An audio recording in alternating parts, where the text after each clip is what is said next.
Abraham started in faith, but towards the end, he had a failure. Bakit? Sapagkat nagtiwala po siya sa kanyang sariling kaunawaan. Of course, katulad po natin, di ba? May pananampalataya tayo sa Diyos. Pero, how far are we willing to trust God?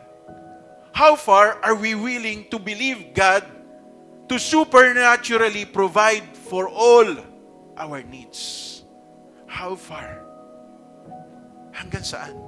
Dinala na nga si Abraham dun sa lupaing ipinangako ng Diyos sa kanya. Ipinakita na ng Diyos sa kanya. Ang Diyos mismo nagpakita kay Abraham. Ano pa ang kailangan? Magugutom yung kanyang asawa. Magugutom yung mga taong kasama niya. Magugutom yung kanyang mga hayop na inaalagaan. Kaya nagpunta sila sa Egypt. Pinagana niya ang kanyang natural senses. At sa kanyang pagpapagana ng kanyang natural senses, inutusan niya pa yung kanyang asawa. Huwag mo sasabihin, asawa kita ha. Magsinungaling ka, sabihin mo kapatid kita. And it also happened in Genesis chapter 20 with King Abimelech. Sinabi niya, huwag mo sasabihin asawa kita, kundi papatayin ako, sabihin mo kapatid kita. Totoo naman kapatid niya eh. Kaya lang, malayo po. Hindi po yung kapatid na immediate, kundi malayo po yung agwat po nila. Okay? Doon po sa genealogy, pag nakita po natin. Kaya lang, ito po yun eh. When we start acting on our own without consulting God, yung spiral, papunta sa kapahamakan, pababa, hindi po natin kayang kontrolin. It would lead from one lie to another, katulad Abraham. Kaya lang, hindi naman tinitignan ng Diyos kung ano yung kahinaan natin. Ang tinitignan ng Diyos, yung kanyang purpose sa buhay natin. Huwag nating kalilimutan.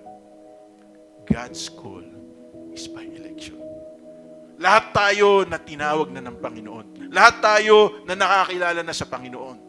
Ano sabi ng Philippians chapter 1 verse 6? He who started a good work in us will be faithful to complete it until the day of Christ Jesus. So tuto pa rin ng Diyos yun sa atin. Kaya nga, hindi nyo ba nakita? Parami ng pagkakataon, sinubukan na natin lumayo sa Panginoon, sinubukan na natin gawin yung mga bagay na gusto natin gawin, pero ang nangyari, hindi naman tayo pinabayaan ng Diyos eh.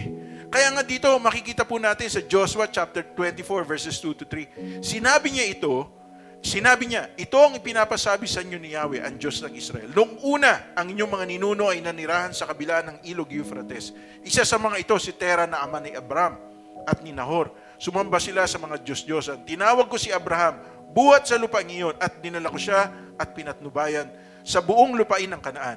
Pinarami ko ang lahing nagmula sa kanya, ibinigay ko sa kanya si Isaac. Mga kapatid, ang tanong, sa kabila ba nung maling desisyon ni Abraham, pinabayaan na ba siya ng Diyos? Hindi. Sa kabila, hindi naman pinakita sa Bible na humingi ng tawad si Abraham. Hindi. Okay? Pero dahil God made a covenant with Abraham, God has to fulfill His covenant with Abraham.